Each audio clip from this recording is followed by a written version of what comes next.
All right, let's do it live on a Monday edition of Cleveland Browns Daily. I am merely Bo. He is the great Z. I'll be candid with you. I thought we were going to be outside today. I had it backwards. I thought today was a training camp day. Today is an inside day.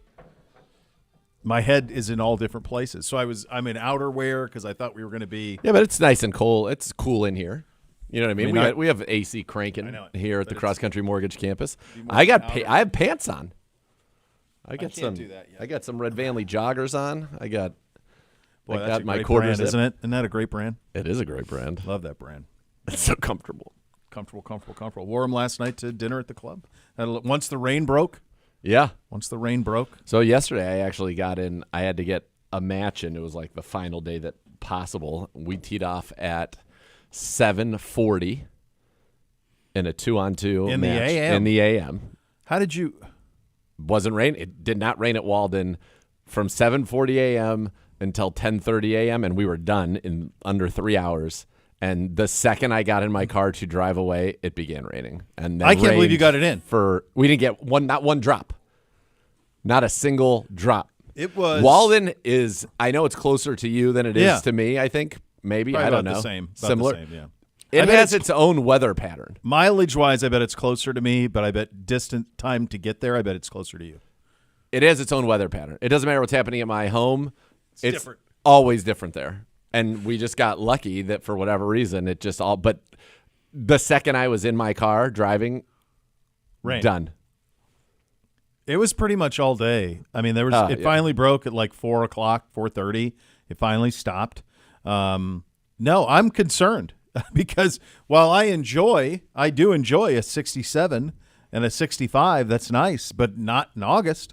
And I'm worried about a harbinger of things to come, that perhaps September is going to just suck, and that's the best month weather-wise in this state. This is not August. No, this is not. It's been gray. It's been cool. It's rained crazy. We had flooding last week. Like, it's nuts. Yeah. This is not what August is supposed to be. Santa Fe, baby. Oh, dude, I'm looking at Taos. I think we'd do better in Santa Fe, a little bit bigger, a little more of a metro. But we can be in the foothills of Santa Fe, and we'll be on some great golf courses. I was looking great land available. I was looking at houses. Yeah. I mean, my wife's like, "What are you doing in there?" I'm like, "I'm looking at houses in Santa Fe." She goes, "What?"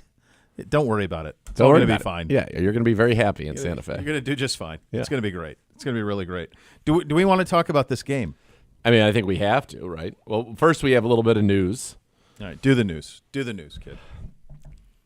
Give the people it is with a heavy heart that I announced that the Cleveland Browns have released wide receiver Matt Landers.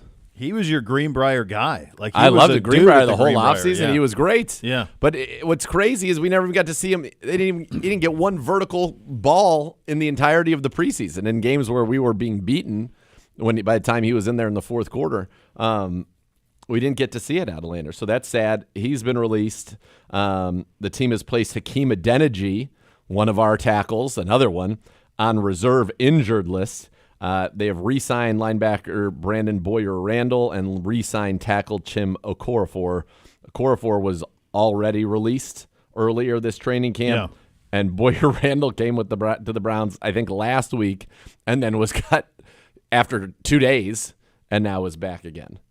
So that's where we are right now with the roster. Obviously, we'll get into the tackle stuff. Yep. But yeah, we can talk about this game and look. All right. They're tough. They're tough games, brother.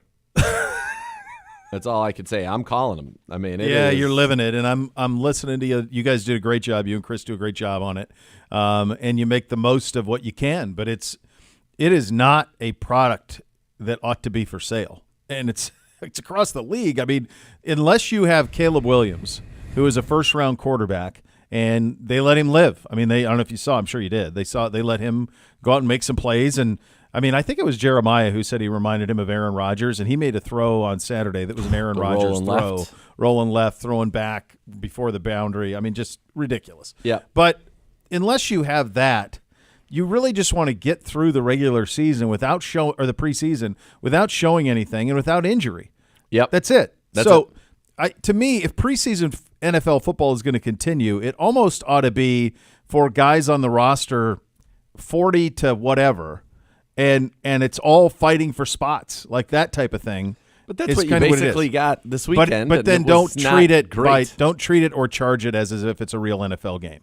Don't masquerade as a real NFL game because it's not. It's just not. No, it is not a real NFL game, and I don't think at this point. And then coach it that way. Anybody take the guys in the middle and to the bottom, and then coach it to win. Like really coach it. Put him in a position. You mentioned Landers, like he didn't get a chance to get deep, nothing. Like let him live. Like go out there and let him go a little bit. Coach those games to win. With the back end of the roster, maybe you got a chance. But what it is now is it's tough watch. It's a very, very tough watch. And it's an interesting problem that certainly the NFL now finds itself in, because I think in a world where you did not have the access to teams and behind the scenes of training camp and where basically every team has their own kind of hard knocks, where you have all of this access. The preseason, whether you were seeing the real guys or not, didn't really matter. It was still like, oh man, here's some football. But now it is tough. I thought we had an enjoyable broadcast. I thought Chris did a great job as always. It's tough to watch. It's tough, for this one. If you're a Browns fan, you're like, all right, what do I take out of this one? Is that, DTR had another nice game out there. That was good to see. You had Mike Hall Jr., and I'll forget all the other stuff. We already know the facts of that. Was very impressive and kind of dominant as a pass rusher in this game. Deontay Foreman looked good. Yeah. And gave you exactly what you thought you would get out of him, and showed, he can be that goal line back and also better out of the backfield than I think a lot of people realize for his career, 10 yards a catch. And that's kind of the extent of it. I mean, we have some young guys. Isaiah Thomas looked good. Chris Williams continues to look good. Defensive tackle, who I don't know if there's a spot for him. But yeah, I mean, somebody was like, man, our guy Jimmy Bang Bang. Jimmy Bang Bang was like, see, I'm worried, man. We look terrible. I'm like, no, Jimmy, nobody's playing. No one's playing, Jimmy. I said, come on, Bang Bang. These guys are Bang Bang. Come on. They're not actually playing against the Cowboys. Hey, Bang Bang. Come on, Bang Bang. Come on. No, Jimmy, fine, man. Come on, you know better. This isn't real. No. The only people who I think coached real, it's not. It's just. The only people I think who even played in this game that would be playing defense in reality or offense in reality on September the 8th are Mike Hall, Deontay Foreman. Pierre Strong was out there for a second. Ricci, if he's healthy enough, and then unfortunately it sounds like perhaps we have to consider the Jermaine Ifedi potentially as somebody that might have to play. But other than that, nobody. No. Zero. No. So it doesn't matter. What matters is the Cowboys in a few weeks. Now, you're going to get something else here Saturday night. It's going to be late. It's going to be 10 o'clock. But if you're staying up on Browns Saturday, after dark, baby. Yeah, Browns after dark. You're going to get it done. I don't know if our audience is fully aware, our fan base is fully aware, that our final preseason game is taking place in Seattle, that it's going to kick at 10 o'clock Eastern time. Yeah, that's right. With the PM. That's right. 10 o'clock PM Saturday night. Yeah, you got it. And that our A guys are going to go. Like 4 is going to go. Yeah, they're going to play. How long, we don't know, but they certainly will be playing. And my guess is, maybe a quarter, maybe less. I mean, right now you have to really think about what you want to do with your quarterback and what is able to be done to protect his blind side. Given that we've heard, Kevin Stefanski yesterday say, and we'll hear a little bit more from him later, but Jed Wills he's not practicing this week, which is to me is starting to become mind-boggling when we think about what we knew at the time, that he had a scope. And at the time, it was thought he might be back by the end of the regular season, or if we made the playoffs, that there was a chance he would be back then. Yeah. And here we are getting ready for the regular season, and he's still not ready, and I don't understand it. When Coach said that post-game, was it post-game? I think it was yesterday. Or was it yesterday? Yeah, it was yesterday. Yeah. when I saw that, and I thought, okay, Yeah. to rule him out for the whole week. Now you're talking. You're certainly in question if he can play the opener. That doesn't seem very likely at all. That he's still that far away.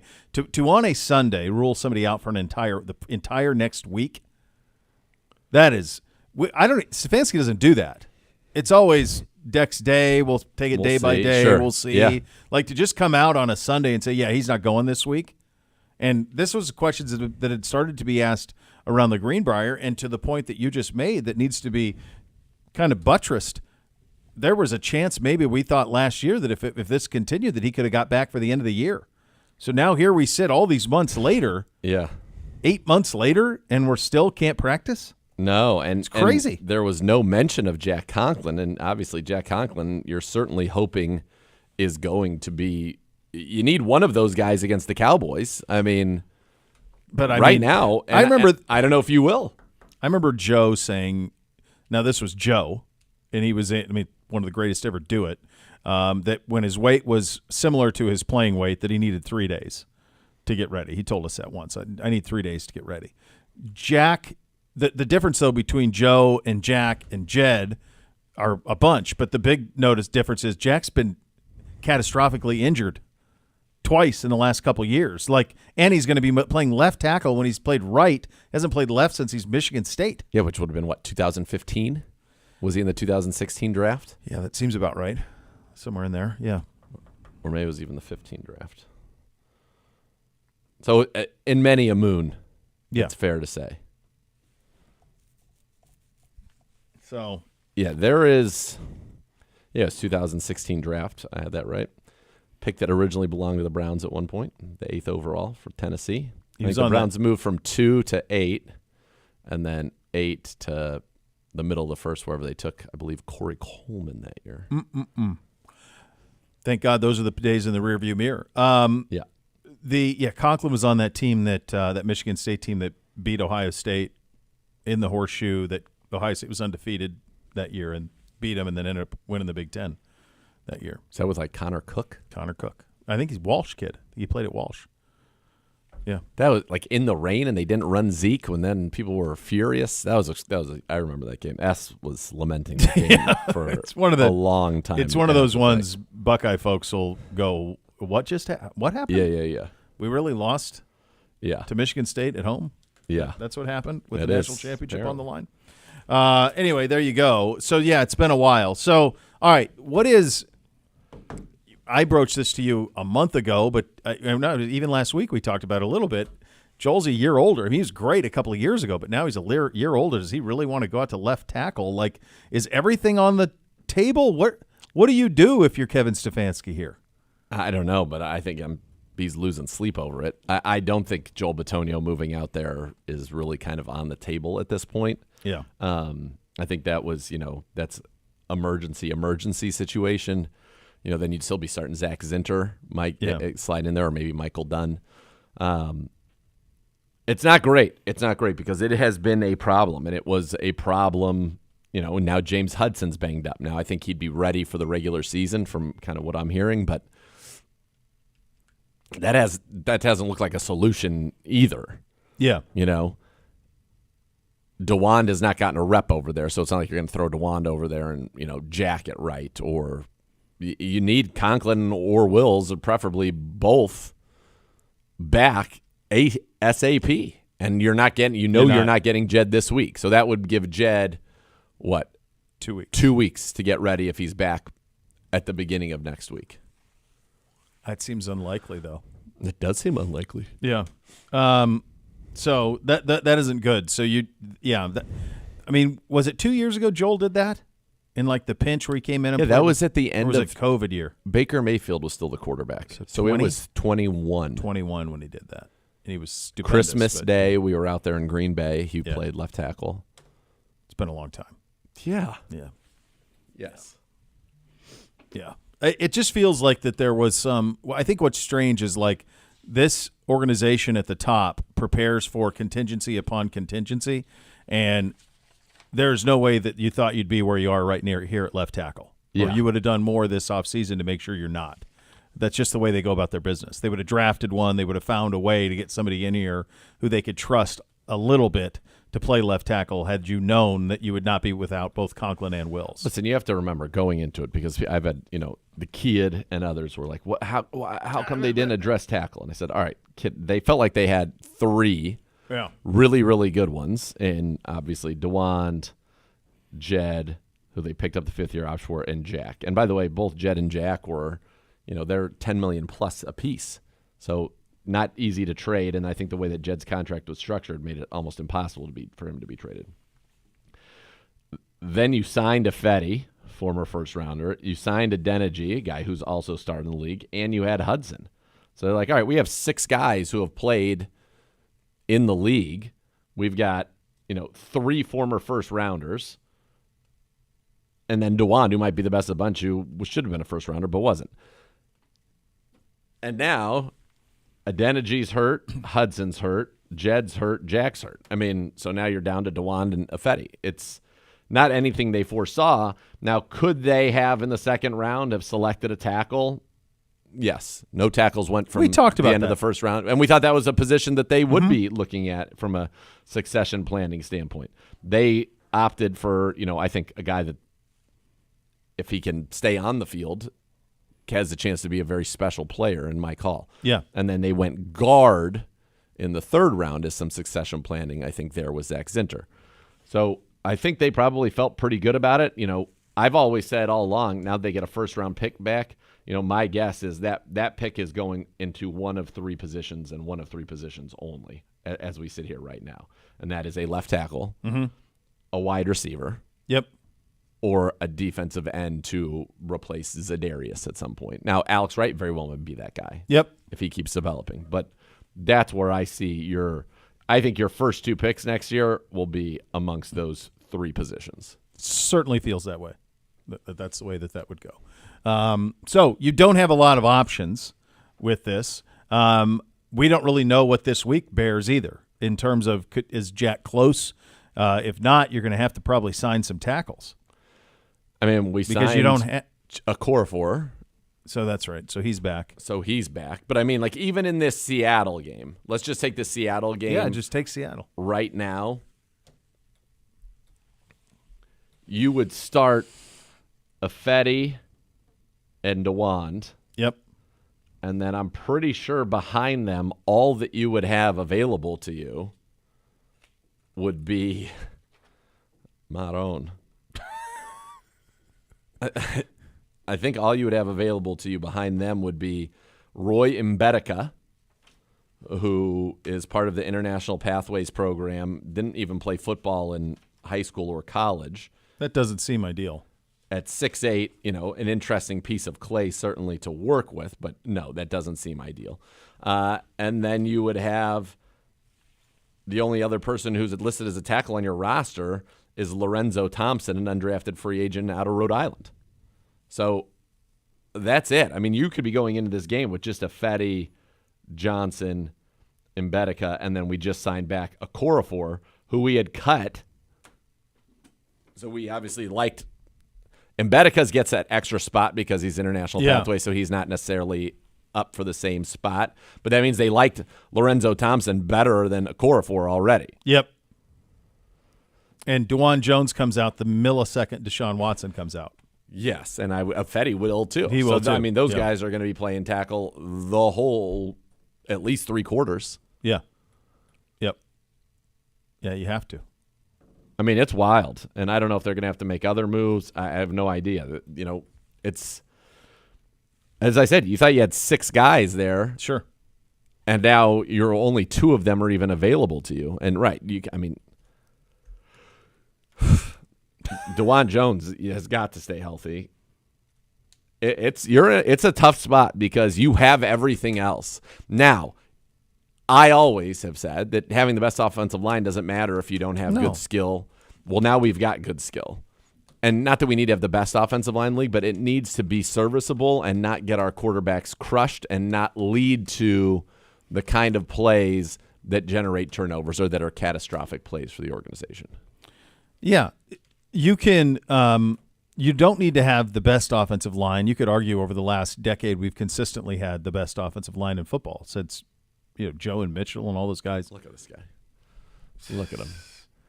He's fresh off of Oktoberfest in August. He's got a little man. feast appearance over the weekend as well. Loading things. Out. He's big strides. Living very well. You don't need to have the best offensive line. I think we've proven that. But you need to be capable and you need to have pros. And right now we're on the edge of that at left, and there's no depth. There's no depth. It's really precarious, and really for a team that's this loaded, and a team that's saying now. Listen, teams have won the Super. It's not like the Chiefs line was the greatest line. It's not like the year Hakeem Adeniji started for the Bengals the year they went to the Super Bowl. You can overcome it. It will definitely change, though, some of the things you are able to do on offense because.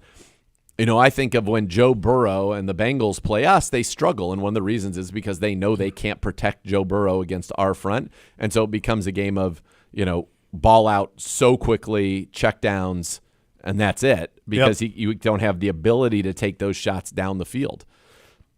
I worry because our team is now built to be a very good vertical passing game. You have very talented pass catchers who are going to want the football, and deservedly so. And you've got a quarterback that is trying to show that he is the 3-time Pro Bowler and the third best quarterback rating in NFL history. Yeah. That he is that guy still. So this is the one thing that can derail it. And, you talk whenever quarterbacks kind of get into bad habits, it's because they don't believe or trust. And you could go back for a while when, Bake wasn't necessarily trusting what was happening in front of him, and it led to a lesser level of play from him. So we are trying to avoid all of those things. That happened year 2, Bake? Yeah. Or year 1, Bake? Year 2. When we started at left tackle, and then it was Greg Robinson. Greg Robinson came in and was like a savior because it savior. Was so bad before that. It was Desmond Harrison. Yeah. Desmond Harrison. Talented kid. Yeah. And then Greg came in, and it was like, because up until that point, Bake didn't trust anything. No. And then they got Greg, and it was like, okay, this is stabilized. This stabilizes it, and we can go a little bit. No, it's a brutal spot. And it's funny when people use that reference of you don't need to have the best offensive line, they oftentimes reference the Brady offensive lines, the Manning offensive lines, or they'll do Mahomes and they'll do Burrow. The common denominator is all of those guys. The first two are first ballot, can't miss, Hall of Famer, gold jackets. The other two are headed that way. So you can do it. You just have to be extraordinary everywhere else. And they're also kind of, for the most part, pure pocket passers whose whole game is knowing what the defense is doing before they do it and delivering the football on time accurately to where the defense isn't. Mahomes is maybe a little bit more of an improviser than that. But, our guy, Deshaun Watson, is at his best kind of loosely in structure and loosely out of structure. Yeah. He's not just – and he can obviously throw the ball at a very high level, high completion percentage, all of that. But it's not the same. Different way, yeah. Yeah, it's not quite the same. Yeah. He has a much longer time to throw than anybody you listed there. Yeah. Did you see Mahomes behind the back to Kelsey? I did. I'm surprised they pulled that out in the preseason. So they've been working on it. I thought they were going to save it. Did you hear them in the interview? The in-game interview? Okay, so Kelsey says that he didn't know what route to run when they got to the line. He couldn't hear Mahomes. He didn't know what route to run. Mahomes is pissed because Kelsey ran the wrong route, and he said he kind of threw the ball behind the back to show him up. Like, dummy, you're supposed to be doing this. And so that's Mahomes, why he did it, is because he was kind of trying to show Travis up, that's not where you're supposed to be. Yeah. You're supposed to be over here. And I've listened to both of the audio, both from Travis's perspective and Patrick's, and to me, I think they're both telling the truth. Yeah, why wouldn't they? I think Travis didn't hear it, so wasn't sure where to be, and I think Mahomes was pissed that Travis didn't run the right route. And so it wasn't a designed play so much as it was oh, for God's sakes, and he just happened to complete it. Of course he did. It's nuts. It's nuts. That's fun. It is. Yeah, it is.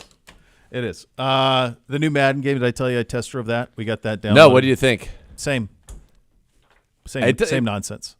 That game has – now, graphically, I guess it's a little smoother than the college game.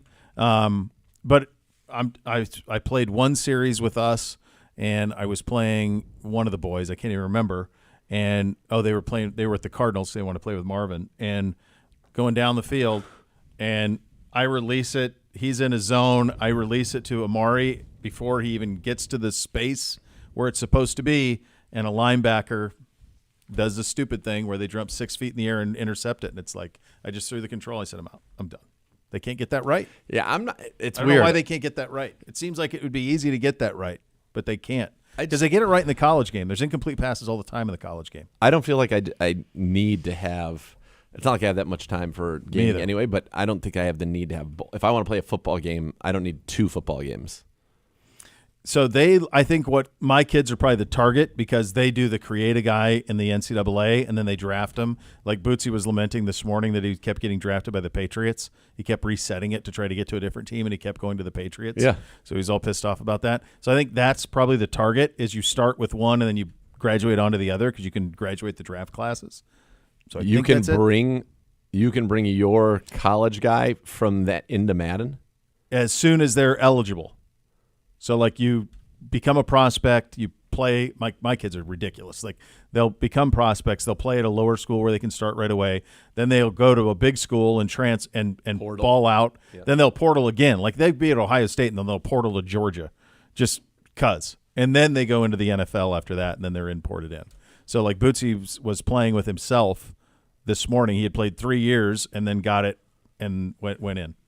That's pretty cool. Yeah. So that part, I think, that works a little bit, but the engine is the same issues that I've had with it for 5 years. Yeah. Same nonsense. Our schedule for this week, meetings and walkthrough will be later today. You're going to have a practice on Tuesday at 2 o'clock. There will be fans at that training camp practice, and then one more training camp practice for the fans. That is Wednesday. That is at 1:30, and then Thursday is like a Friday, so you'll have a light practice on Thursday, and then you guys will fly to Seattle at some point Thursday afternoon for that 10 o'clock Eastern kick out on the West Coast between the Seahawks and the Browns. This will be I'll be fascinated to hear everything Coach says this week in terms of how he's going to manage it, who's going to play, how they're going to handle left tackle, all that stuff. I mean, I'm fascinated by. I don't recall him ever saying what he said about, like, he's done for the week. I don't recall that. Even with all, like, is Deshaun going to play? Where is he? Remember all that a year ago? Yeah. I don't remember him ever saying he's done for the week.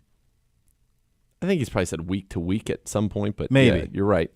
I think they have to at least talk. I think you need Deshaun to play, and you need all these guys to get reps. But at the same time, you're going to have to feel really confident that whoever's out there can protect him. Number one, and number two, you almost need to get some real work because it's possible, right, that that's what you're going to have to do. Week 1. Hard to imagine it not being that way with this close to it. I mean, now that you have in the whole time I'm thinking, well, maybe if Jed comes back Wednesday so he doesn't travel to Seattle, but like he's back at a couple practices, okay, like that's heading there. But to rule him out all week, that means his first practice wouldn't be until a week from today. No, a week from Tuesday. It'd be a week from Tuesday. Week from Tuesday. And now you're inside of 2 weeks. No, it's before you're playing the Dallas Cowboys with he's Micah a professional. Parsons and DeMarcus Ware. So is obviously Jack Conklin, but Jack just hasn't necessarily done this. No, not in a long time. In a decade, basically. Right. Yeah. It's been a long time since he's played on the left side. Now I don't know if that's as simple as like right left, no big deal. But I mean, or if it's one of those things where it's an enormous deal. They say it is not a no big deal. However, I think for a guy like Jack Conklin, who probably played left tackle much of his formative years, probably the first 8 years that he played football, it's probably not as big a deal. Yeah, probably true. He's got some muscle like memory. He's at least, right. He's done those kicks, all of it. Those are your hot topics of the day. They're presented by University Hospitals, official healthcare partner of your Cleveland Browns. Coach from his Sunday Zoom coming up next. You're listening to Cleveland Browns Daily on 850 ESPN Cleveland.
Game day this season with Ballybet Sportsbook app. Place your first bet for $50 or more, and you're going to get a $150 bonus bet back.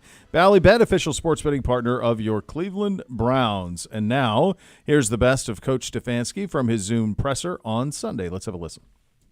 Okay. You're down 4 minutes. Like we talked about last night, some good and some bad. So we're watching the tape this morning. Going to highlight those things that we can teach off of with our players, and we'll do that. And then looking forward to getting on an airplane and heading out to Seattle. We'll treat this week like a regular season week as a schedule. There will be plenty of things that wouldn't be exactly like a regular season week. We'll still do some competitive Browns versus Browns periods out there at practice, but going to try to get the coaches, players, staff used to the rhythm of a regular season work week. Hey, Kevin. Obviously, you said it's going to be as much like a regular season practice as possible. Does that mean that starters will get majority reps, and will we see guys like Jedrick Wills back at practice? Yeah, the reps this week, to your point, Justin, will not be exactly like a regular season. We're still working in some of the younger players. As to Jed, he will not be practicing this week, but continues to work very hard. Kevin, can you update us on your other tackles, specifically the 3 that got injured last night? Sure. James Hudson has an ankle injury. He won't play this week, but he will be back soon. Jermaine should be good to go. Had a hand injury, but he's good to go.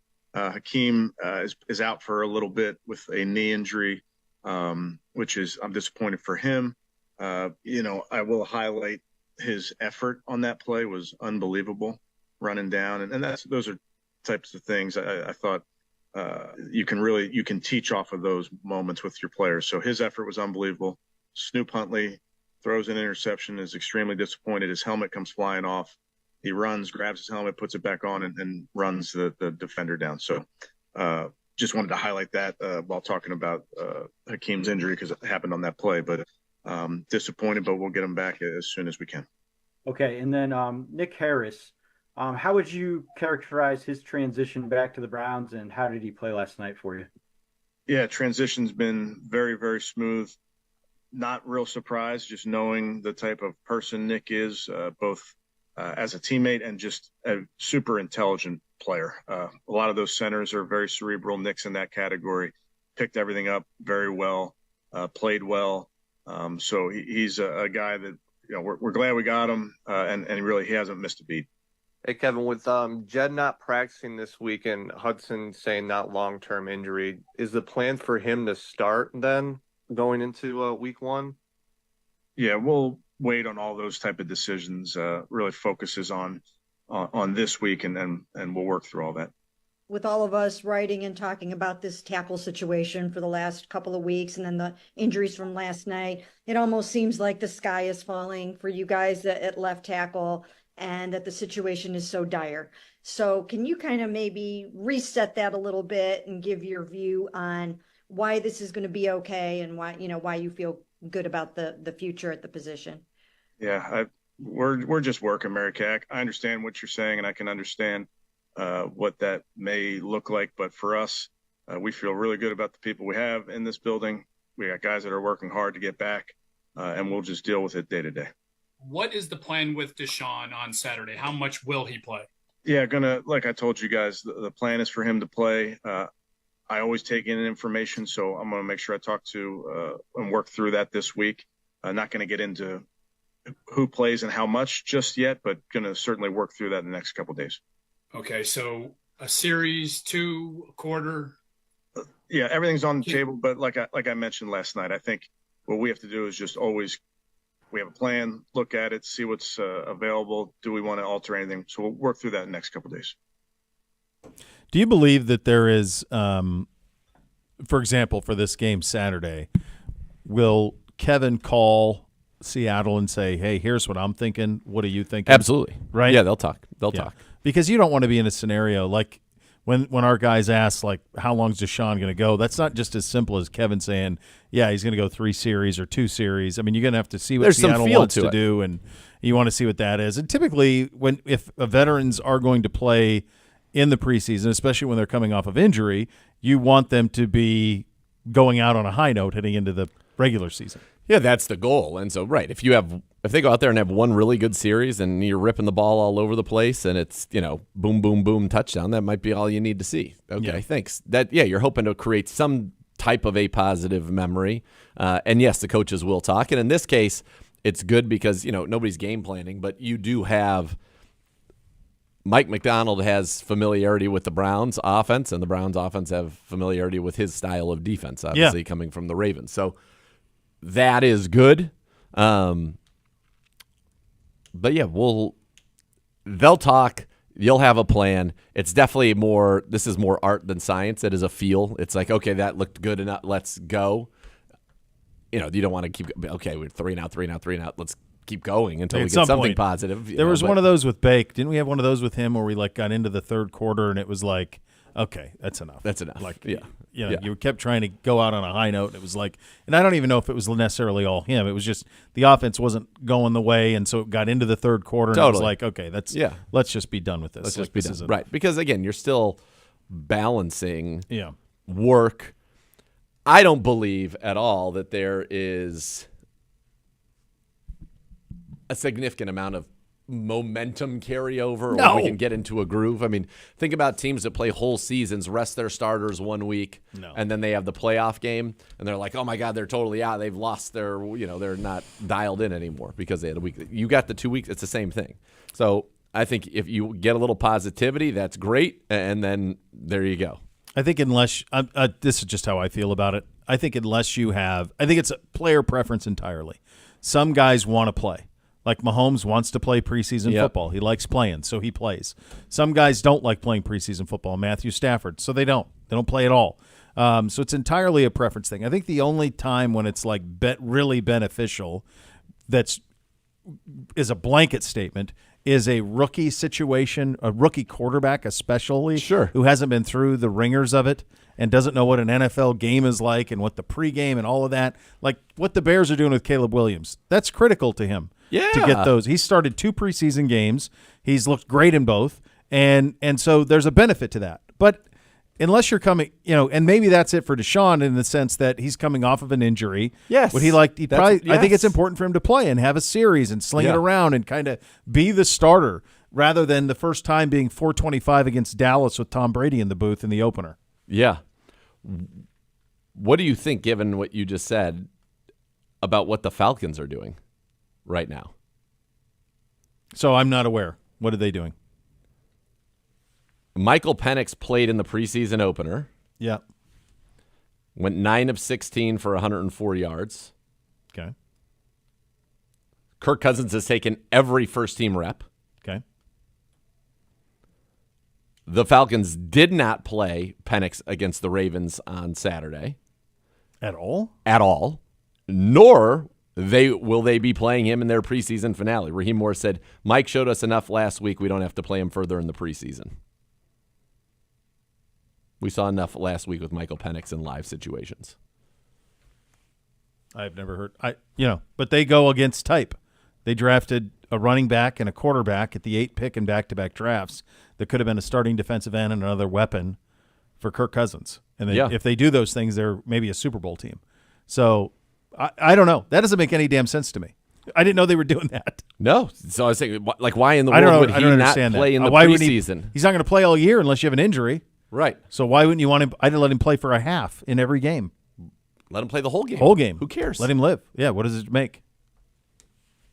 Man, they're different, man. I mean, that don't make sense. That doesn't make sense to me. We've seen enough of him. Have you? Have you though? Are you sure? What does that mean? All right, we'll go the state of the Browns offense coming up next. Listen to Cleveland Browns Daily, brought to you by Ballybet. Sports betting partner, your Cleveland Browns, now live in Ohio on 850 ESPN Cleveland.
OBM, the preferred provider of copiers and document services for your Cleveland Browns. They'll tackle any size office. That number is 216-485-2000 or visit ohiobusinessmachines.com. All right, let's take a look at the state of the offense. We spent a lot of time on offensive tackle already today, and that will be a point of emphasis as the week goes along. Let's just go position group by position group, Z. Let's start at the quarterback in terms of where we are, where we need to be, kind of how you see it. Yeah, I think we're in a very good spot at quarterback. I think you're going to end up having 3 on the roster: Watson, Jameis Winston, and DTR. DTR is 27 for 35 in the preseason. Looks great. And the interception was not a bad ball at all. It hit our receiver in his bicep. Now, could it have been out in front of him? Of course, but it wasn't a terrible throw. And he's been very good. So I think that's what you'll see there. And then Huntley, I think you saw the good and the bad of Huntley, right? His ability to throw the football at times was good, made some plays with his feet.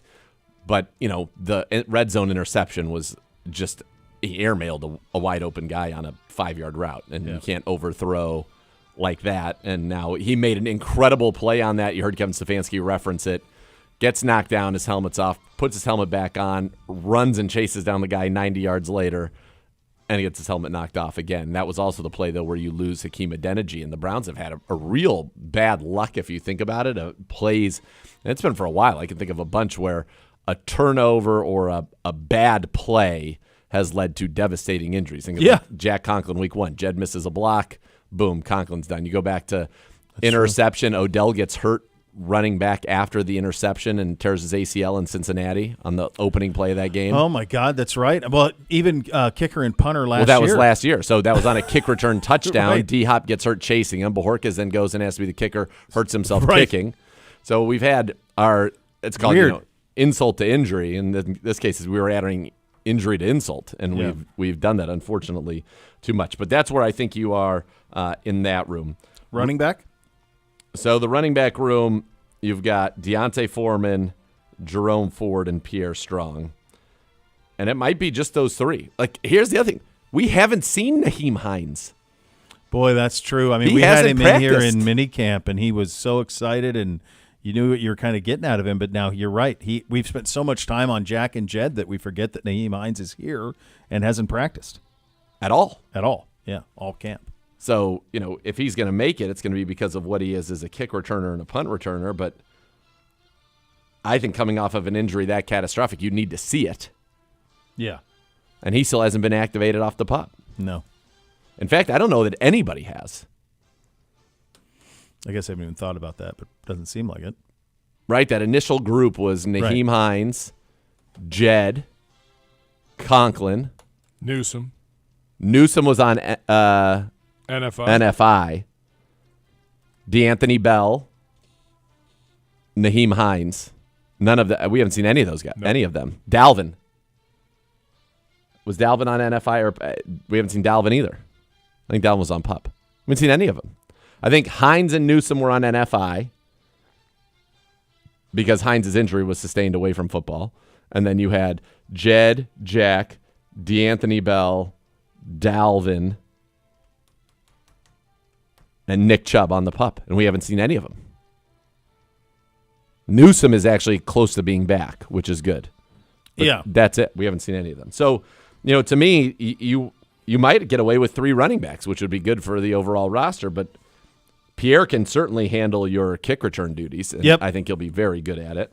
Deontay Foreman showed you exactly what you wanted to see there, although we have not been able to open up any holes in either of the first 2 games for our running backs at all. No.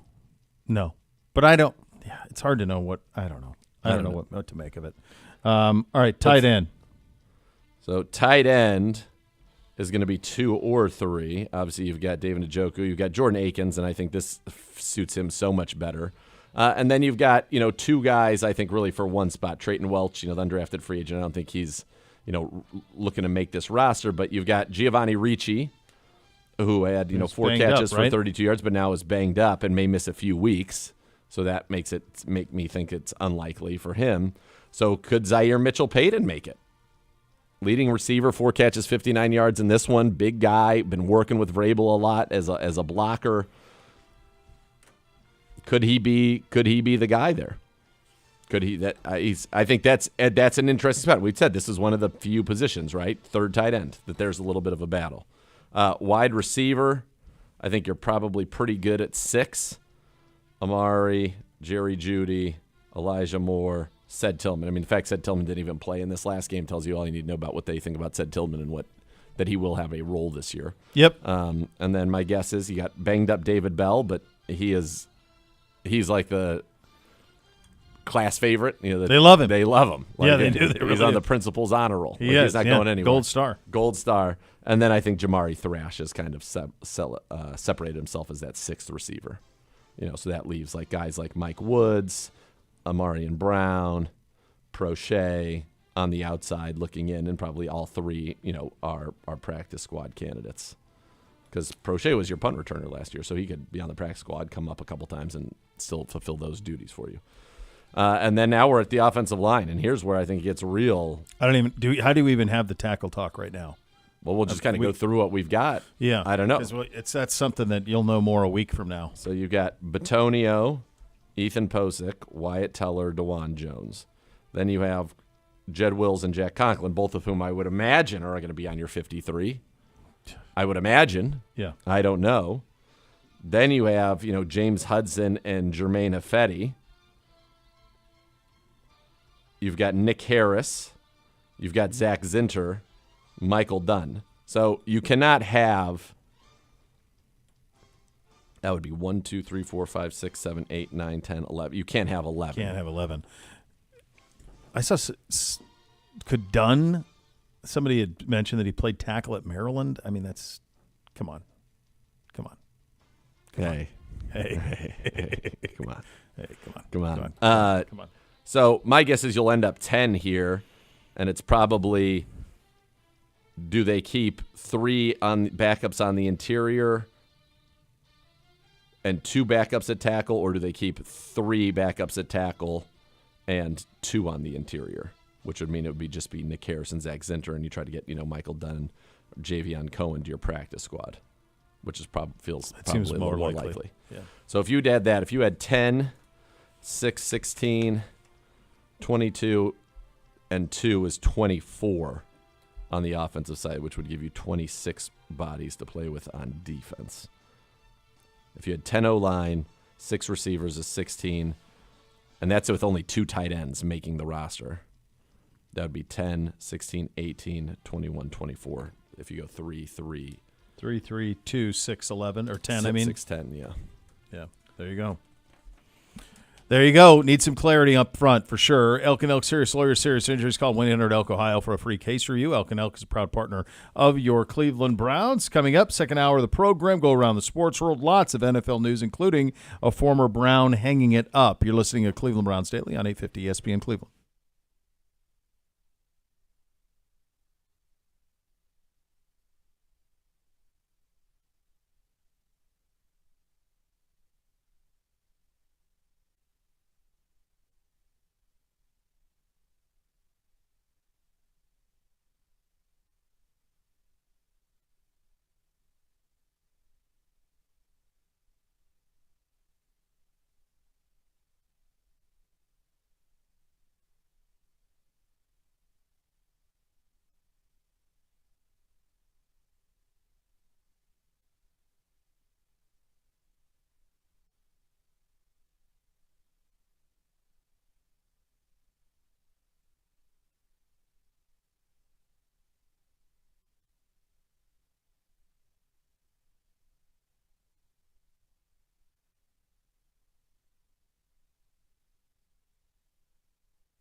All right, second out of the program. Your Uncle Bo here for my friends at Jim Beam. What do sports and Jim Beam have in common? Both are better when enjoyed with others. So grab a bottle, gather your friends, and enjoy the game. Because with Jim Beam, you come as fans and you leave as family. Kentucky Straight Bourbon Whiskey, 40% alcohol by volume. Copyright 2024, James B. Beam Distilling Company, Claremont, Kentucky. Drink smart. As we go around the sports world, former Browns quarterback Colt McCoy is retiring from the NFL. The Browns drafted McCoy in the third round of the 2010 draft out of Texas. 3 seasons with us and then played for the 49ers, the Commanders, the Giants, and the Cardinals. Started 36 games, threw for 7,975 yards, 34 touchdowns, 32 picks in the career, a 14-year career. Tebow, Bradford, all these guys drafted ahead of him, and he lasted the longest. It's incredible, and it's not a bad living if you can get it, right? I mean, yeah, it's a heck of a living to be able to make. And usually, what you come across, Chase Daniels talked about this too. Who he was in another one of those. He played at Missouri. Colt played at Texas. Yep. Those just really smart, supportive. If you're smart and supportive and easily adaptable, you could make a living playing backup quarterback for a long time, almost never having taken snaps. Yeah, is kind of the way that it goes. Yeah, he was. There was always a physical. He was definitely atop my Heisman ballot his senior year. They played for the national title. He gets hurt in the national title game on the first drive. Yeah. If he doesn't get hurt, they go right down on Bama with him at quarterback. He gets hurt on the first drive. He goes out. I want to say Garrett. Doesn't matter. They had a 5-star kid who was a true freshman who came in and just got Didn't swamped. matter because they got smoked. They got after smoked. that. Yeah, they had no chance. Career Colt- earnings for Colt McCoy, Yep. a little over $25 million, 25 and a half. Botrex So not is bad. 26, 447, 980. But what's interesting is his first by the time he turned 30 or 31, he'd have made 10 million. He actually made 16 million the last 7 years. Yeah. So it was actually more except and that's when you actually thought he was going to be maybe doing something. The most he ever made in a single season was $3,093,750 for the Washington Commanders in 2019, and then in 2022 he was actually paid $3,750,000 by the Arizona Cardinals at the age of 36. It's amazing. And he's a great friend of the Hoff. Hoff loves Yeah, him. He loves introduced him. Hoff to those poncho shirts Hoff wears all the time. Oh yeah. So we got him By locked the way, in. Hoff's in it seems like All right, Hoff's but in he's London in with London. Paul Brown He's hanging out. palling around with Paul Brown. Yeah. Doing Drinking English Guinness, breakfast yeah. and Guinness and doing Yeah. the Guinness challenge. Like all these things are happening for the Hoff. Yeah. Is he just running unfettered in England? Boulevard of Green Lights, baby. Yes, he is. Fantastic job out of the Hoff. McCoy is now going to work with NBC Sports covering Big Ten games as a game and studio analyst. He'll make his booth debut September 7th in the game between Nebraska and Colorado. So I was curious on that last year that was a Noah Eagle, Todd Blackledge was their Saturday night college football game, and Yeah. they're doing the Brazil game. Noah Eagle and Todd Blackledge are doing the Brazil game. They are? Yeah. Correct. Yeah, that's been introduced. So they're going Wow. down there for that well, game. It's because the NBC, the Thursday, the Sunday night crew is doing the Thursday night game. Yeah, So and they're it's going Friday. Thursday night, Friday night, and Sunday night, obviously. Oh, they're running it back Sunday, so they're Yeah. going 3 games in 4 days on NBC. Yeah. Jeez, that's a behemoth. Eagle's great. So then he's going to – so then I wonder – oh, that explains it. That's right. That's opening weekend of the NFL, so it won't be Noah and Todd. He'll be doing the game, could be with a Jack Collinsworth or something like that. Gross. Right. Could be that type of a situation in the Colorado-Nebraska game. And then Colt will probably go to like the pinch hit guy and then do some studio stuff. That's probably the way that'll go because those two guys are really good. Eagle and Blackledge, they were really good last year. Raiders head coach Antonio Pierce announced Gardner Minshew will be the starter week 1. He beat out Aiden O'Connell for the job. Duh. Minshew, baby. I still think that's where Justin Fields should have ended up, but it's neither here nor there. Well, it's a pretty bad job out of Justin that the guy who was his offensive coordinator in Chicago Did not not want him. Said, actually, we're good with Minshew. I'm good. All right, do this game with me. Neither one of them, by the way, have played particularly No. well this preseason. No. Antonio Pierce even said, I wish that, there was a happier end for this competition, but it is now over. So these guys are the Las Vegas Raiders are a slow start towards an off ramp to a tank. Like it'd be very easy for them. Oh, They yeah. should tank. That's what they should do. Yeah. It makes all the sense in the world. How many teams in the league are in a position where they could off-road for a tank? The Raiders certainly feel like that. I think Denver likes Knicks. I don't think They wanted him all along, remember? Yeah, I think Jimmy Bang Bang had that from somebody that he met at a conference. I think Bang Bang did have that. He did. Yeah. They feel like they're an off-ramp to a tank. Could the Giants be an off-ramp for a tank? They feel like they would be ripe for it. But the team we just saw here over The team we weekend. just saw, Oh, yeah, Vikings, for sure. is really leaning towards that. I think if the Saints got into a terrible start, they would be. Yes, a Saints were team. the other one. Those are ones that the rest of them are all either have their quarterback. The rest of the bad teams either have their quarterback or just drafted them. Right. Patriots just drafted. I would say if the Jets, if like Rodgers got hurt again, they would be a candidate. Texans, Colts, Jags, Titans. No, I don't think the Titans are. No, it seems like they like Levis. I guess Yeah. if Levis is terrible, they could Sure. off-ramp it. But it's not a terribly loaded quarterback class anyway. Now, they still could all go. They still have 3 of them in the top 10 with Beck and Ewers and Shedeur Sanders. But Tell you what, the NFL's pretty good. I mean, I think the Falcons are going to be compelling in the South. The Bucks made the playoffs last year, so you got, I think, 2. And the Saints are solid. You have 3 solid teams do it there. this way. Do this game. Who's bad? Just start in the AFC East. New England's bad. Starting the AFC East? Okay. Just New England. New England is the only one bad there. AFC South. I don't know if Tennessee. anybody's maybe bad. Maybe Tennessee. But I don't know if they're bad. I don't either. But they're emphatically. So It could if be you- a 7 or 8 win team. Still. right. If you say bad, then I think so far just New England. Raiders, bad. Agreed. Denver is a lot like Tennessee. I to think me. Denver's bad. Okay, so Denver bad. Bad. All right, so that's 3. NFC. NFC, it's tough. By the way, this just in out of Washington. Jaden Daniels named starting QB No for kidding. Week 1. No kidding. Hey, New England, do the same thing. Yeah. Poor Play the Jacoby. kid. Play him. Who, by the way, who was Jaden Daniels even competing with in Washington? They said Marcus Mariota is on the roster to simply buffer Daniels. The rookie needed no bridge. Yeah, he's looked good. Mariota? I didn't even know if Mariota was the guy I was thinking of. I thought they had somebody else they brought in. Who? The Sam kid from Howell's Notre gone, Dame? right? That kid's No, Sam Howell's like in Seattle. Seattle. Yeah. Yeah, because Drew he was Lock pretty is good, in, I thought.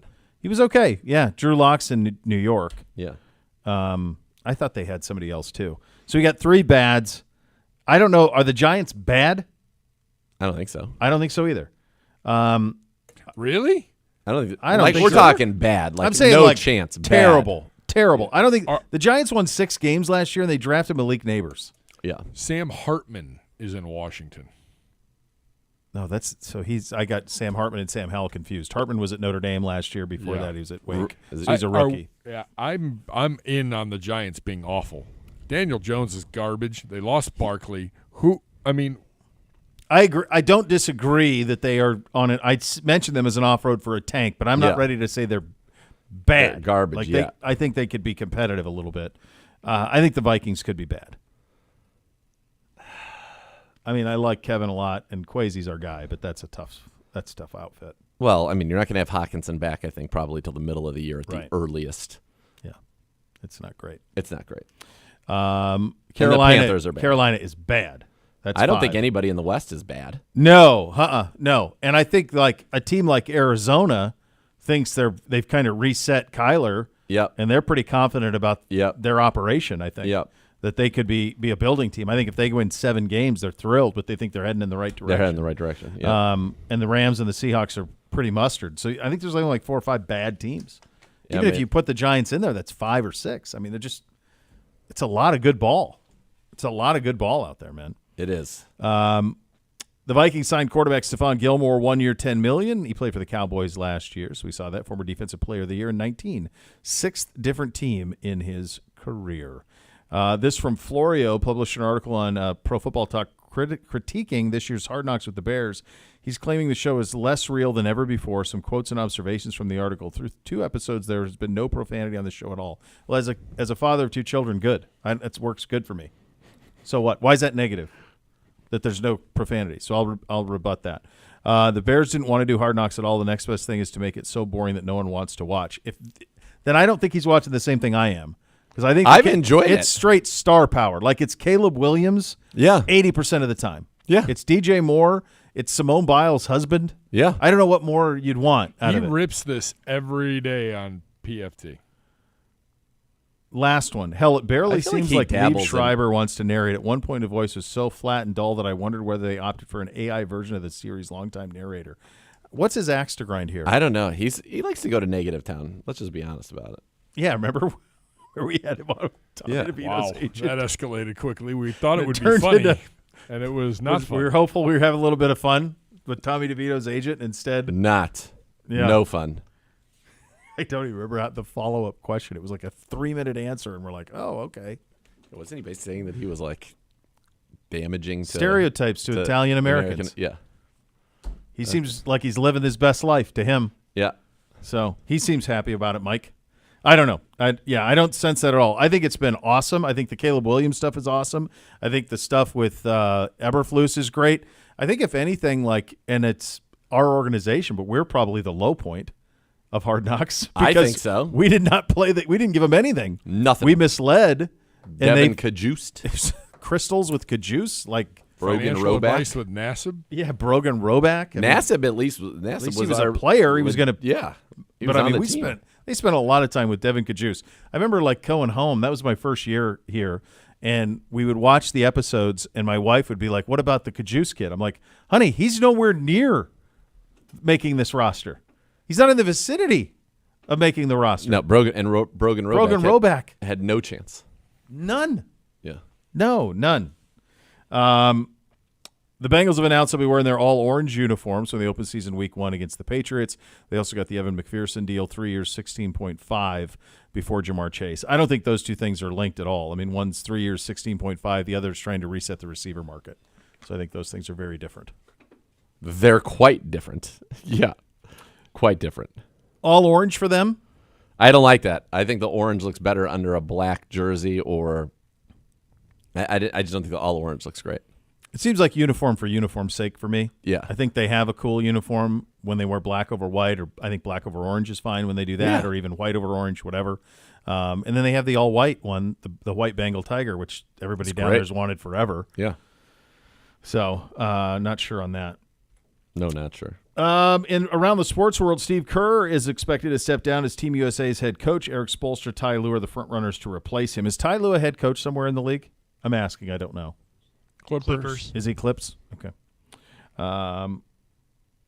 Very thankless job. He coached the team for one Olympic game, got a gold medal, and is expected to step Which, down. by the way, again, I told these guys, I don't think the coaches get medals. They don't.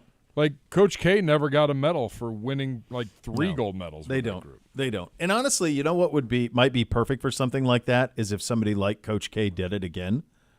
Like somebody, or even Jay Wright from Yeah. Villanova, Yeah. like somebody who doesn't coach in the NBA, who doesn't have to worry about any of it, and just coaches the team ahead of him. One thing I saw, and Carmelo Anthony was really forthright in his, I feel like he was pretty locked into what was going on with Team USA. And he says the only thing that they did wrong with Jason Tatum was they should have told him in the camp, hey, you're the third 3. Like, it's LeBron, it's KD, then it's you. You're the third 3.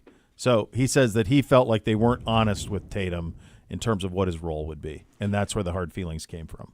And it's absurd. He should have been on the floor over a lot of the people that were on the floor. Why do we have to play by this isn't how basketball's played. It's not played also, with 1-3, a 4, a 5. It's not played that way anymore. It's played just get your best guys on the. It's a fantastic point out of you.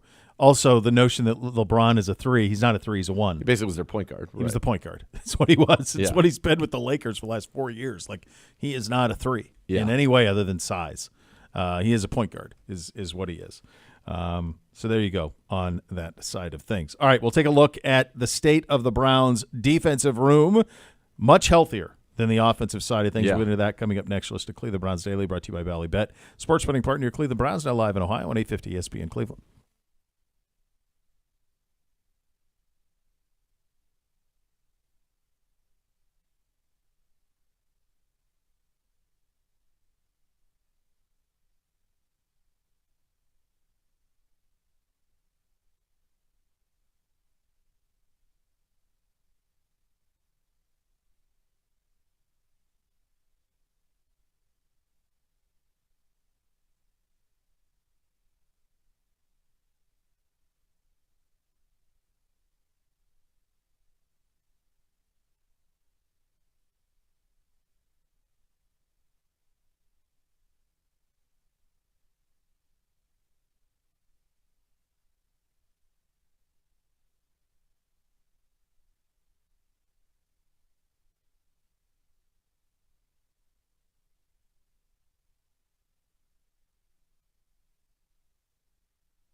Does your furry friend have what it takes to beat out the competition? Enter the Dog Dash Sweepstakes presented by Milkbone for a chance to have your pup compete in the annual halftime dog races. Visit clevelandbrowns.com/milkbone to enter and check out more from Milkbone at your local grocer and pet supply stores. We took a look at the Browns offense through the first 2 preseason games and where we stand at this point in camp. Let's do the defense now, and for that we go to Dr. Z. All right, if you are just joining us, we kind of went through the offense, and we had, roughly 24 guys make it. Not roughly exactly 24 guys making it on offense, but that left some people out because it's going to be difficult to make this roster. Defensively, I think it's even going to be more difficult. Start defensive end, I believe we will have 5 defensive ends, and we will have Myles Garrett, Zadarius Smith, Obo Okoronkwo, Alex Wright, and Isaiah McGuire, who they like a great deal. Isaiah Thomas, I think, would be a prime candidate for the practice squad and I think he's had an excellent preseason. It's pretty good room there, buddy. Defensive tackle, I think you will have 5 here as well. This is where you could see them maybe do a thing where they keep 4 if they need like a vested veteran, that they cut, but then have the, you're coming back, wink, wink, nod, nod. But you got Dalvin Tomlinson, who we have not seen yet. You've got Shelby Harris, Quentin Jefferson, Mo Hurst, Mike Hall. And I do not believe at this time that Siaki Ika will be on this roster. Yeah, I mean, he was playing but like the last snaps of that game. Yeah. They could have had Sam Kamara out there. They did not. No. That's somewhat telling. And it's unfortunate. I mean, you had real high hopes coming out of Baylor. Now we'll see. Maybe I could be wrong, but that was just those aren't scores as much as that is just observing and history teaching me what I think I'm looking at. Well done. All right. LBs. 6 of them. Jordan Hicks, Jeremiah Wusu-Koramoah, Tony Fields, Mahmoud Diabate, Devin Bush, and Buki Watson. Now, I think Winston Reed has a good shot to be on the practice squad. They like him a lot, special teams guy. I also think at defense tackle, Chris Williams might be a practice squad target. And I think Ika, they would, if nobody claimed him, they would certainly bring him back. Corners, 6, Denzel Ward, MJ Emerson, Greg Newsome. Why am I blanking right now on 29? Cam Mitchell. Now here's where I think it is wide open, and I have no idea what they are going to do. But you have got Khalif Halasi, who they like a great deal, Miles Harden, they like a great deal, Tony Brown, Justin Hardy. Now Brown's probably a better corner than Hardy, but Hardy is the only special teams Pro Bowler here. So you really have 8 right now for 6 spots. 8 for 6 at corner. I don't know how this is going to go. My guess is they're going to keep one of the special teams guys and one of Halasi and Harden. But they really like Harden, and they really like Halasi. Halasi would maybe get a little bit of an edge because I think Harden's viewed more as a nickel. Yeah. And you already have Cam Mitchell as the nickel. And Halasi probably would be, truthfully, your next, like your number 4 outside guy. So I could see this end up being Halasi and Tony Brown or Halasi and Justin Hardy. Or you can't rule out Harden, but that's tough. And then safeties. Now, right now, I have 5. That would be Juan Thornhill, Grant Delpit, Rodney McLeod, Ronnie Hickman, DeAnthony Bell. Now, if DeAnthony Bell isn't ready, maybe you can get away with 4 here, and then you'd be able to bring him, back once things go. Like, he could be on your roster. You place him on IR once the season starts. You bring back one of the defensive tackles, and you go with 4, and then have somebody on the practice squad like Edmonds. I think number 41, Edmonds, I think has practice squad potential here. So if you have 4 safeties, then you're good because you had 24 on offense. You got 26 Otherwise, on defense. we're at 27. And then you can't. So you're going to have to – something's got to give. Right. Yeah. But I think, folks, one thing that you're noticing is that these are not the old days. I mean, you're talking bottom roster. Yeah. You're talking 5th, 6th corner. You're talking 4th, 5th safety. You're talking – I mean, I think they want Hickman and Bell. I think they want Hickman all these guys. You want them all. But, you're talking the very last. Now, you deep probably in the depth could chart. get away with 5 linebackers and then you hope that you can get Buki Watson back to the practice squad. But I don't know if they want to expose him to that. We also don't know the new kickoff rule is going to. I think it makes a big difference. I think bigly. Yeah, that's why I think Winston Reed will be on the practice squad. And I think he has the potential to be active even on game days as a linebacker. So I think that's kind of pretty much where it stands here. Do you have any, the linebacker injuries, any of the injuries on defense give you pause? Well, we haven't seen DeAnthony Bell at all, so Yeah, that gives me some pause there. But other than that, no, I think Dalvin is going to be good to go. We're good at defensive end, linebackers. Hicks, they said he'll be ready for Glenn Fields is actually doing more work now, so I think he's going to be ready. You're good. Greg should be back. So no, I really don't have any concerns. No, So, you were without Zadarius, who's fine, and he'll be ready to go. But you were without Zadarius, Dalvin, Hicks, Newsome. I'm trying to think of the 5 that were out when we were taking on Minnesota. Oh, and Denzel was not. And Denzel, I think Denzel in the protocol still, right? Right. Yeah. So that's I think that's where you are. So, the idea that you could have a guy who is just like Naheem Hines, it feels tough to see how he would get onto this team right now. Feels tough to see if a third tight end makes it. Or you're going to have to go one fewer at the offense line, maybe, or you're going to have to cut a receiver that you really like. Or you're going to have to cut a linebacker that you really like. You're going to have to cut multiple corners you really like. You might have to say, listen, we're going to cut you, but come back to a Mo Hurst or a Shelby Harris, a vested veteran like that. It's not going to be easy to get this down to 53. And right now, the biggest question is what the heck do we have to do with the O-line? Because ideally on the O-line, you could get away with 9 for sure.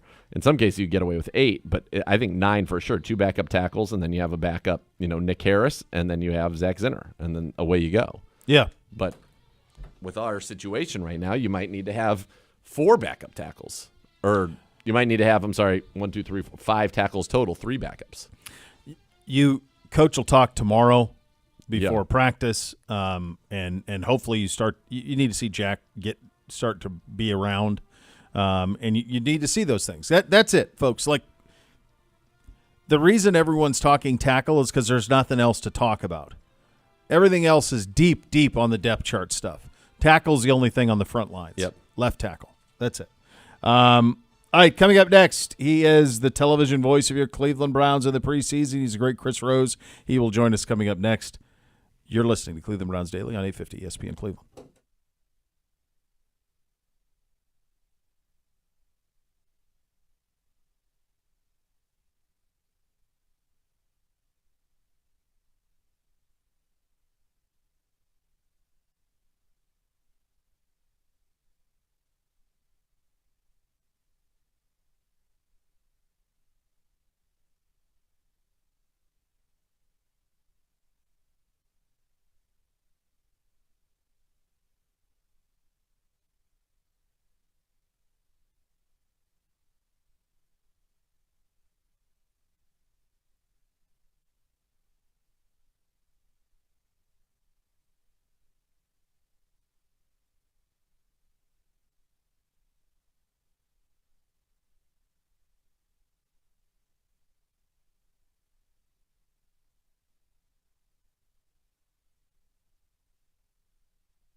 Game tickets now for all the great matchups at Cleveland Browns Stadium. Visit clevelandbrowns.com/tickets or call 440-891-5050 to purchase today. We get out on the Twisted Tea hotline, brought to you by Twisted Tea Hard Iced Tea, official sponsor of your Cleveland Browns. Keep it Twisted Cleveland. He is the preseason television voice of your Cleveland Browns. He is the partner with the man to my left, the great Z. He is Chris Rose. I thought you guys were great. I thought you and Z were great. I think you guys have fun. These are tough sells, Chris. This is tough. I mean, you're not playing guys who are going to play. You're deep on the depth chart. When you don't have a rookie quarterback to watch, it's tough. But I think you guys have a good time and paint some fun pictures for us. So for what it's worth, nice job on Saturday, buddy. I appreciate that a lot, Bo. You know what my favorite part of the entire day is with Nathan? I got to be honest with you. Yeah. When there's 90 guys on the roster, it's like doing a college game, except the guys at the end of the college roster actually get in the game, right? Yeah. So there's always – I don't know how you guys, Bo, I don't know how many games you've done before, but when you prep, you you study the rosters and you kind of go over them in your head and you feel good about it. It's like studying for a test, right? Yeah. And all week, there were two guys I had trouble with from the Vikings. For whatever reason, I would just get a brain fart and I got, brain freeze. I just locked up on these two guys and I couldn't figure it out. And of course, the football announcing gods will make sure that those two guys take center stage. And Bo Richter made a play, number 98, on a sack. And Dwight McLaughlin made the interception on the 90-yard return. And I swear to God, as it happened, I was like, oh, my God, is that 47 that did it? Because I can't remember his name as he is running down the field. And Nathan is pointing frantically at the board. He's like pointing and harder, more emphatic with the point. He's like, hey, dummy, it's this guy that is just picking off the ball. So it's one of my favorite things. There's a lot of favorite things I love about Nathan, but that might be the top. By the way, there was no hey dummy implied whatsoever. No. It's just they're far away. Here, I saw it here. Here's the guy. That's who you want. That's who you want. That's it. Yeah, a little Bo Richter. Everyone wants a little Bo Richter action. You know what the people really wanted? Bo Richter. Yeah. The people really wanted the return of the Best Damn Sports Show, period. And they got it at Fanatics Fest. Chris was so kind, shared some of the pics from behind the scenes with me yesterday. It looked like an awesome time, and I heard there was real great crowd interaction that had Spider Sally fired up. Yeah, I don't know if we have to get into that part right now, Nathan, but yeah, it was fun. So I'm sure a lot of people have seen on social media channels about Fanatics Fest, and I didn't know what to make of it. I was there on Friday for John Boy Media. We were up on center stage for 2 hours and had our own booth, and it was quite an event. Like, it was amazing. He brought in A-listers all over the place. And it's wild. So that was a ton of fun on Friday. And then Sunday, to be able to get together with, it was the show that kind of really changed the trajectory of my career. And I love those moments. We did it for 8 years, not obviously with the same cast and crew, but a lot of it. And I hadn't seen Tom, and it had to have been over a decade. Wow. Obviously, Irv I worked with for years. I've run into Sally in some strange places in town. Hadn't seen Jalen Rose in a long time. I've run into Stephen A. Smith a little bit, and obviously I see CC Sabathia an awful lot, and we couldn't get Kruk up there because he had Phillies broadcasting duties. But it was great. It was so awesome to see everybody and hang out and, rekindle a little bit of magic that hopefully people were entertained from 2001 through 2009, and then yesterday afternoon it was a great crowd, and it was really loved every minute of it. Chris, while we're talking about this, how did this come about initially, all the way back in 01, 2000? How did it come about? Did you know what you were signing up for? How instrumental were you in the development of the show? Because it was so, as I've said many times, it was so instrumental to me in terms of how to do sports television in a really fun way, in a really accessible way, yet also smart and all of those things. How did it come about for you? Well, I was out at Fox Sports Net, so think of it as kind of today's version of Fox Sports 1, except that we were kind of a competitor with SportsCenter. We had a late-night show called the National Sports Report, and we had a lot of really good, talented people. Keith Olbermann, Kevin Frazier, Jeannie Zelasco, Chris Myers, like a lot of people. And then you heard rumblings about this possible show being broadcast. David Hill, who, of course, was the executive at Fox Sports, wanted to bring this show over from Australia, and it was called the Best Damn Sports Show, period. And you heard rumblings as former athletes, and Tom Arnold's going to be a part of it. And we're all like Roseanne's ex-husband? Like, people couldn't quite get a feel for what it was around the building. I was not supposed to be a part of the show. The week before it started, they were doing rehearsals, and there were two other guys who were going to switch off co-hosting it, okay? But only one per day. Okay. Neither of them could do the rehearsals on Thursday and Friday. So my boss called. He said, hey, listen, we want you to just sit in, have the guys work on their building chemistry, have, the whole crew working together to get a show ready for a particular day. So it's essentially a preseason game, except here's where the starters are playing, except for you, Rose. You're not going to be a starter. Well, I did it for 2 days. My boss walks up to me after Friday's show, and he said, hey, listen, we might be calling you this weekend. I was like, oh, okay, great. Call me, whatever. It's the day before the show, and Scott Ackerson, who's in charge of it, he goes, listen, you're going to be hosting the show. I was like, wow. What? And he said, yeah, you're going to be hosting the show. And at the time, I had to cancel 2 vacations because of it. And my wife is like, they're always screwing you. They're asking you to do more work. And I was like, well, no, this might actually be a good thing. And sure enough, it worked out. So it was, wow. It literally came out of nowhere. That's unbelievable. What a job sitting in. Way to go in and just Wally Pipp. Yeah, baby. Wally Pipp him right out of there. I love it. Now, I will tell you this. So the 2 guys, one of them called me, and he said, listen, man, I knew you were going to knock out of the park. He left a great message, and he said, I wish you the best of luck. I want you to go crush it. Go do your thing. And I barely talked to the other guy. Wow. He never said a word. Just like it never and he happened. blocked me on Twitter. Blocked you on Twitter? What? I didn't do anything here. Yeah, it was weird. It was very, very weird. Oh, my gosh. That is great. How fortuitous. I mean, it's unbelievable. That's it. Sometimes that's how these things happen, right? And then you get an opportunity, you make the most of it, and look at everything you're doing now. How did it come to be? Whose idea was it to get you guys back together at Fanatics Fest? Was it Fanatics? Was it the crew? Like, how did this come to be? I think that Tom has a friend who either works for Fanatics or closely with Fanatics. Okay. And they mentioned it to Tom, hey, what do you think about this possibility? And we've been for years trying to, we've kicked around the idea of doing something. And when Tom sent out a message, he's like, hey, guys, are you available? We all did whatever we could. And Crucky gave it his best effort, but I don't know. Yeah, I like the Phillies organization. They've always been good, but I'm upset with them. I really wanted Kruk to be there because there would be days on the show where Kruk would barely say anything and still be the star. Facial expressions, like the way he would roll his eyes, just a little, like he was a cranky old man when he was just a cranky middle-aged man. Yeah. So he just was great to work with, and I loved it when he was on the show. What it seemed from the outside looking in, and I'm guessing when you guys got back together, it was a lot like riding a bike. It seemed like at times that you would forget that the cameras were on.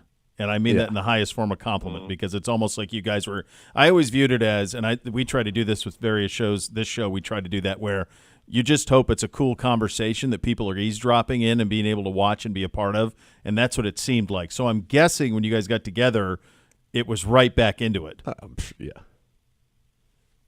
Yeah, I mean, truth be told, this wasn't a show yesterday. It was more of a gathering. Like, our show was great because we did have such good people behind the scenes that helped us prep interviews and really did a lot of digging when the information wasn't as readily available as it is now.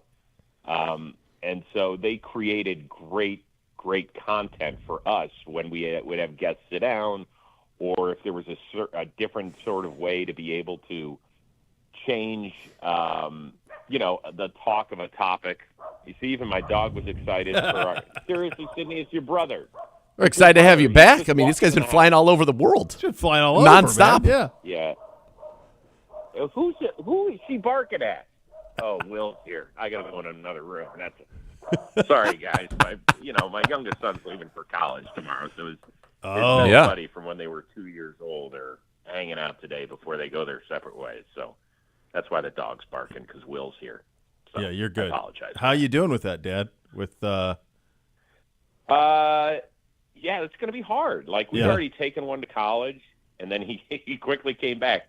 But the younger one, it's weird. It's weird when your little baby, he'll always be my baby. My dad said the same thing about me. I was the youngest of 4 kids. He's like, I was in my late 30s when he passed away or whatever. He's like, you'll always be my baby. I don't care if you've got kids. So, that part's hard. But I'm excited for him.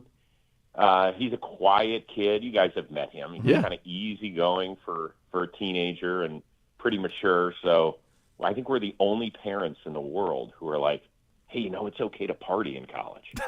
Go for it. Yeah. It's fine. I think the rest of it will be good. It's that part we're a little worried about. Enjoy yourself. Yeah. That's right. It's going to be fun. Chris, he's got a lot more flying. By the way, this is 2 weeks of incredible air travel for you.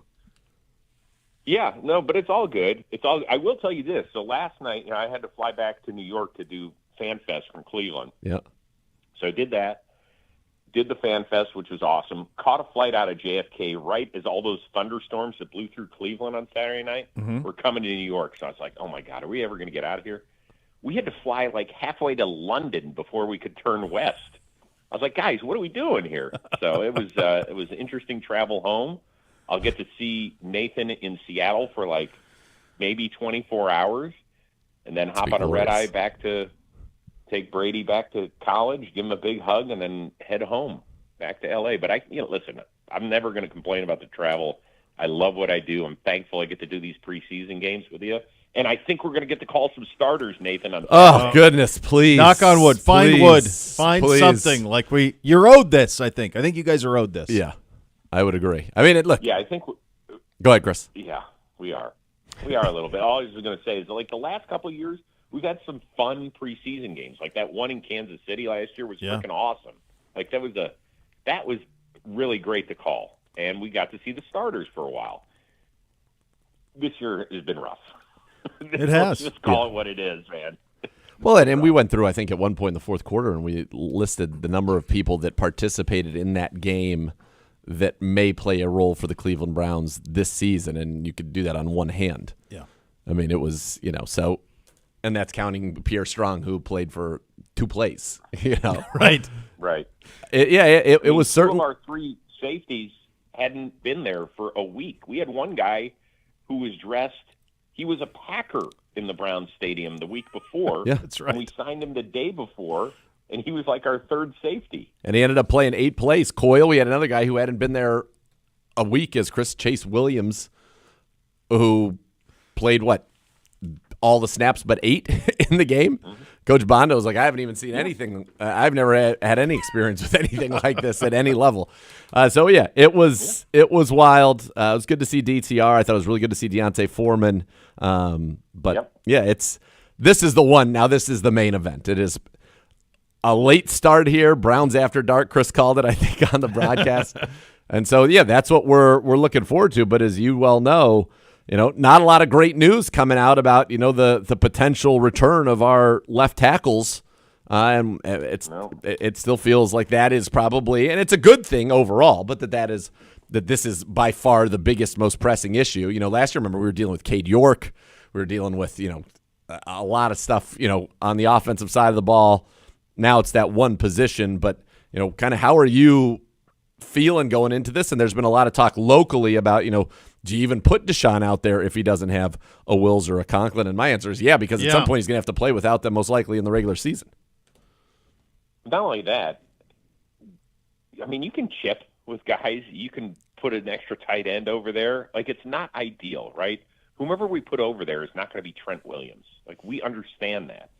So you're going to have to coach like that. Do you want to put Deshaun in harm's way? No, but he also has not thrown a pass in the NFL since November.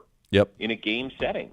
He has got to get out there. Yep. And he's got to run a bit of the offense. Like, it's important that he gets out there. And by the way, good left tackles get beat too, and quarterbacks get hit. So if that's your philosophy, then why would we have played him last year against the Kansas City Chiefs? Because he could have gotten hurt there too. Sure. Like, it is football. And it is important that he gets out there, that he runs the operation. That's Kevin's big term. Oh, heck, that's like on page 2 of the NFL head coach. That's right. Absolutely. Yeah. And so, yeah, our guys need to get out there. Now, if guys are dinged up a little bit, then of course you don't put them out there. And Myles Garrett, I will personally put him in bubble wrap. Like, he does not need to see the field until Sunday at 4:25 on September 8th. You know, like, Yeah. I'll feed him. He can lie down. We can get him a mani-pedi. We can, whatever it is. I don't care. Yeah. That dude should not see a football field until September 8th, and then unleash him and let him go. Yeah. But the rest of it, guys need to play. I agree. Hopefully we get that. I think we're going to get it on Saturday, and look forward to you and Z on the call of some meaningful football. Appreciate you, my friend, as always, and thanks for the walk down memory lane with Best Damn. That was awesome. No, I appreciate it. It's always fun. Sorry about the dog bark, and I can't. Don't worry about it. Control what you can control. That's That's it. on page 2 of the coach playbook right there. It Right? absolutely is. It's in between 2 and 3. It kind of runs over from the bottom of one to the top of the other. All right, guys. Always appreciate it. All right. Catch up soon. All right, brother. The great Chris Rose on the Twisted Tea hotline. So much more to come. You're listening to Cleveland Browns Daily on 850 ESPN Cleveland.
All right, we just wanted to take the last minute here to send our best to the McMullen family, Todd, Sarah, Colin, and Corey. We gave them a shout out when they came to training camp. Sent us a very nice note. We got nice little notes from the kids and everything. Lovely. So we are wishing your family the best.